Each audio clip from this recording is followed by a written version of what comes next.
Hello नमस्कार दोस्तों।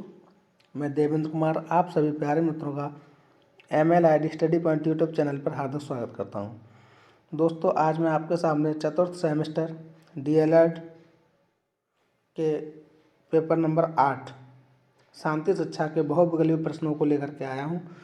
दोस्तों इससे पहले पेपर फर्स्ट सेकंड थर्ड आदि के बहुविकल्पीय प्रश्नों की वीडियो आपने देखी होगी।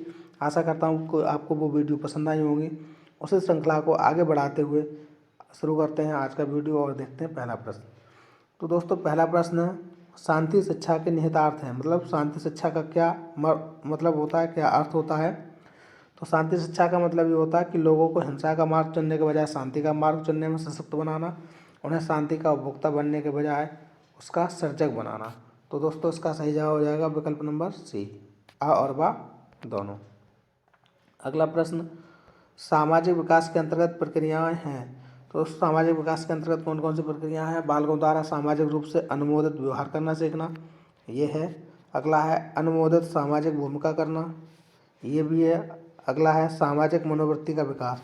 तो दोस्तों इसका सही जवाब हो जाएगा उपयुक्त सभी, ये सभी इसमें शामिल है।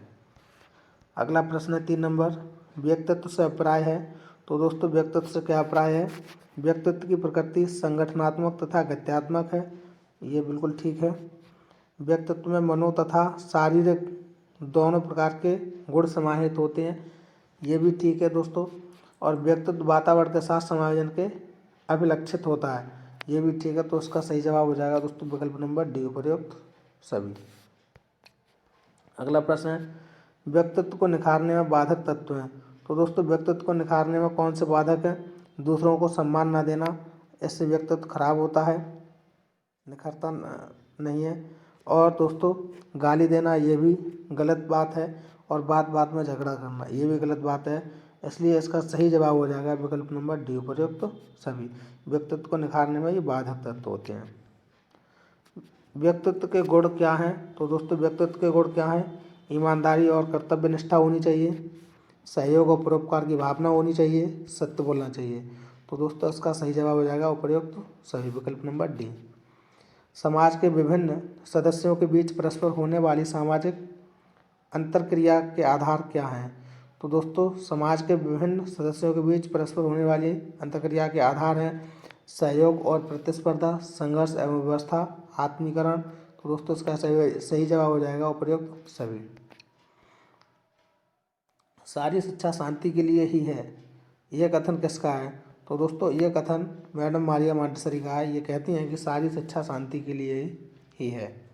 अगला प्रश्न है, शांति शिक्षा का उद्देश्य क्या है। तो दोस्तों शांति शिक्षा का उद्देश्य क्या है। शांति शिक्षा द्वारा हिंसा से संबंधित मुद्दों के प्रति जागरूक करना। ऑप्शन बी, प्रशिक्षुओं को हिंसा के विभिन्न रूपों में आगाह करना। ऑप्शन सी, हिंसा से निपटने के समझ विकसित करना। ऑप्शन डी, उपयुक्त सभी। तो दोस्तों इसका सही जवाब हो जाएगा उपयुक्त सभी। ये सभी शांति शिक्षा के उद्देश्य होते हैं कि हिंसा से निपटा जाए, हिंसा को आगाह करने वाले लोगों के लिए प्रशिक्षित किया जाए। अगला प्रश्न 9 नंबर, निम्नांकित में से किसने शांति का पाठ पढ़ाने में अथक परिश्रम किया था। तो दोस्तों मोहम्मद साहिब ने शांति का पाठ पढ़ाने में अथक प्रयास किया था, बहुत परिश्रम किया था। अगला प्रश्न, शांति शिक्षा से संबंधित मूल्य कहाँ से नहीं प्राप्त होता। तो दोस्तों शांति शिक्षा कभी भी युद्ध में नहीं हो सकती, इसलिए शांति शिक्षा का मूल्य युद्ध से प्राप्त नहीं होता। नैतिक शिक्षा देने से शांति शिक्षा मिलती है, संस्कृति से भी मिलती है, वैज्ञानिक शोध से भी मिलती है, लेकिन युद्ध करने से कभी शांति शिक्षा नहीं मिलती।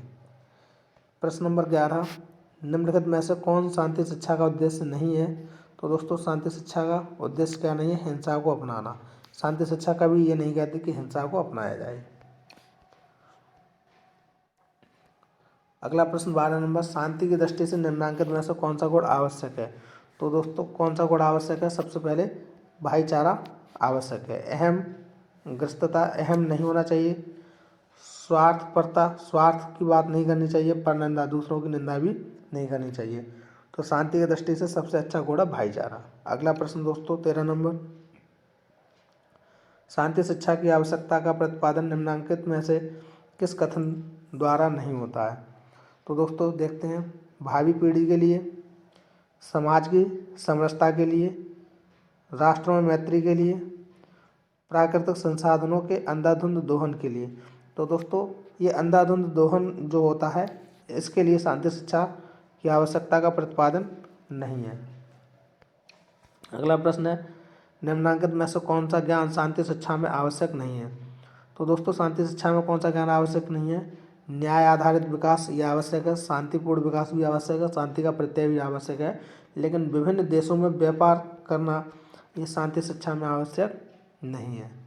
अगला प्रश्न है दोस्तों 15 नंबर, निम्नलिखित में से किसे शांति के कौशल के रूप में नहीं स्वीकार किया जा सकता।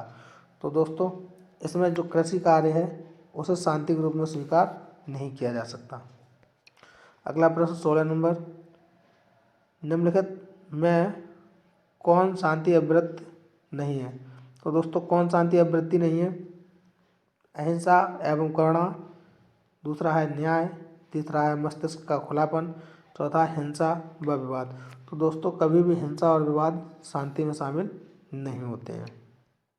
अगला प्रश्न 17 नंबर, निम्नलिखित में कौन शांति मूल्य है। तो दोस्तों शांति मूल्य कौन सा है?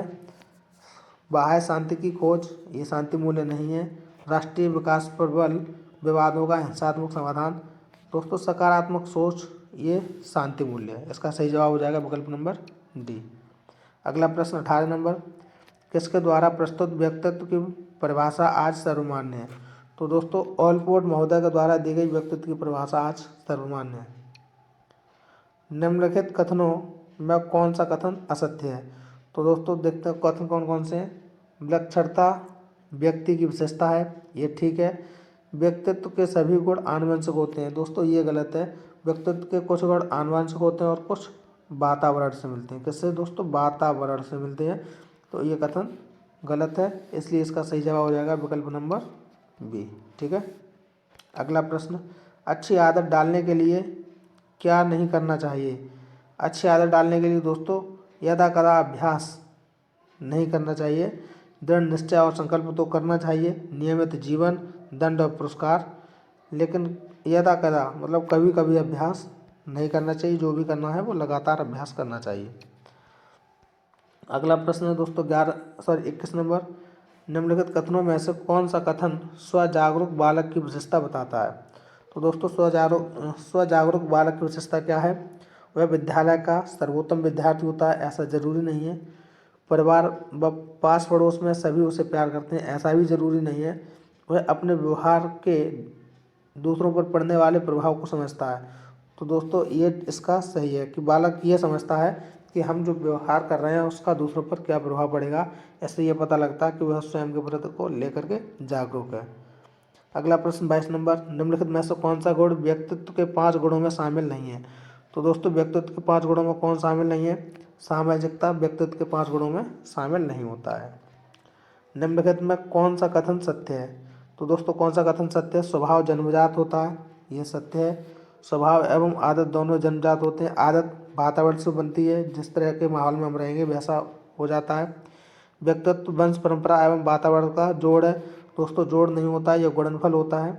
शांति एक पारिवारिक समस्या है, ये भी दोस्तों शांति कोई पारिवारिक समस्या नहीं होती है। तो इसका सही जवाब हो जाएगा विकल्प नंबर ए, स्वभाव जन्मजात गुण होता है।